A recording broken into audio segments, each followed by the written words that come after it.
Okay, good morning, Peter. Thank you for joining me today. Very happy. Yeah, let me begin with the first basic question. hmm What is your general opinion about the competition in Toastmasters?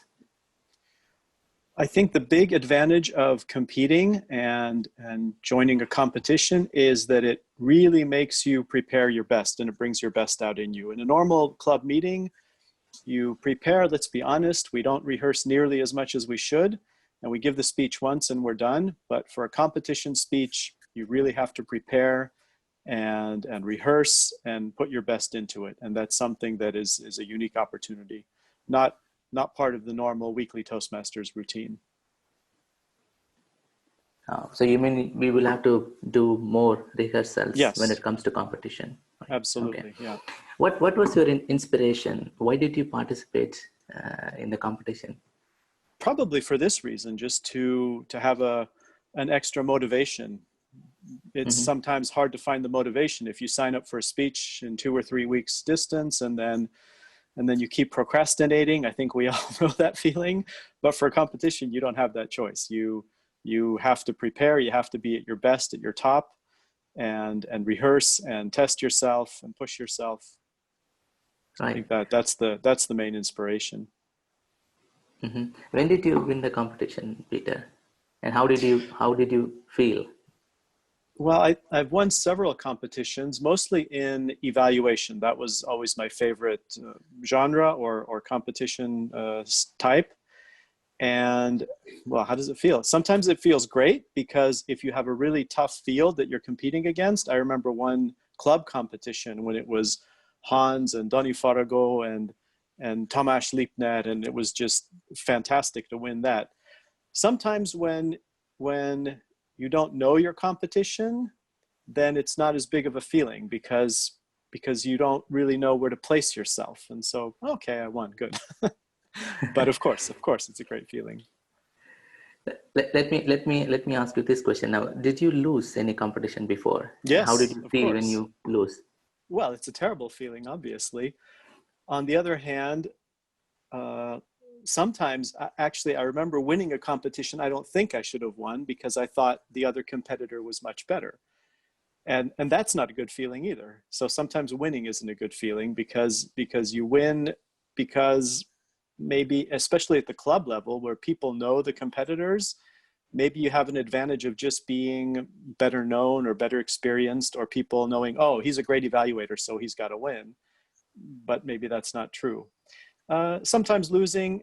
The thing the about evaluation and table topics contests is you don't hear the people in front of you. So if you're the first competitor or among the first, you'll hear the rest of them, and you can set yourself of where you think you should be in that range. If you're the last one or the second to last one, you have no idea, and then it's really a surprise of whether you win or not. Yeah, that's true. Yeah. So apart from doing more rehearsals when it comes to competition, what else is the differentiating factor between the regular speech and the competition speech, or be it hmm evaluation or table topics?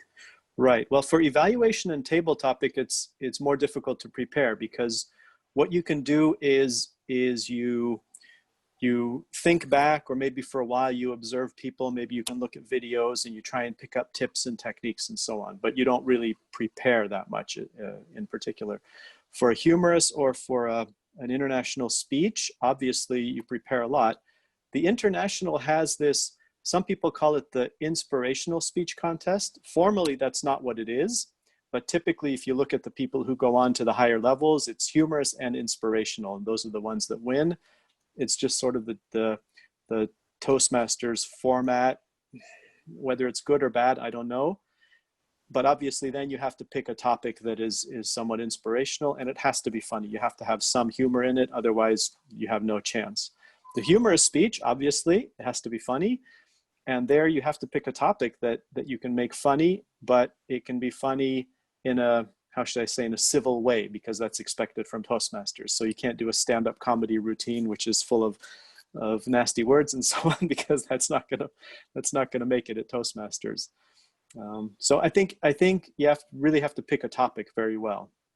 for both types of competitive speeches. Mm-hmm.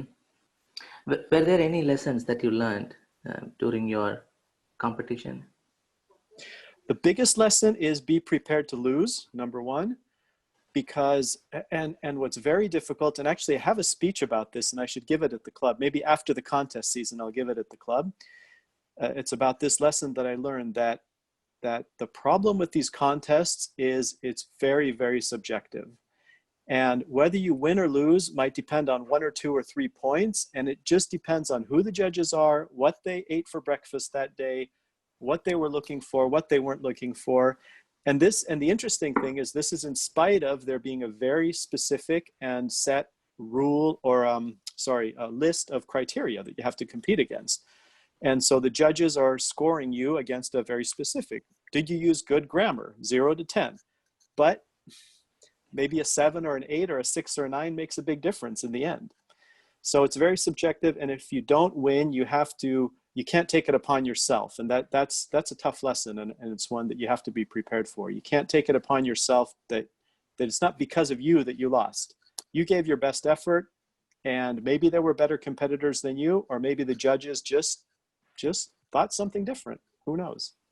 Yeah, that's truly inspirational, Peter. How do you define the overall experience of the competition? Any competition that you attended? Energy, yeah, it's just adrenaline, absolutely. There was one funny experience. It was an evaluation contest, and Hans Peterson, so some of the people watching the video will know Hans, and I were preparing and deeply in thought, and there was another competitor, and he looked at us and he said, "Guys, aren't you here to have fun?" And we kind of just looked up, shut up, leave us alone. We were both just super, super into our preparation. Okay. Why would you think that anyone should participate in the competition? Like I started out with, I think it's just a great chance to be your best and push yourself and go beyond your limits and really take a speech and polish it and do it very, very, very well. Okay. Is there any advice would you like to give to the competitors for the upcoming competitions? Well, if you want to compete, then you have to commit to it. So obviously the 3 rules: prepare, prepare, prepare, rehearse, rehearse, rehearse. And if you don't win, then don't take it upon yourself, because for sure you gave it your best effort. Oh, that's all I have. I don't have any more questions, Okay. Peter. Yeah, thank you so much for your time. I really appreciate it. I wish you have a great day today. Okay. Thank you, Madden, and we'll see you at the contests. Okay. Thank you, Peter. Right. Bye. Bye.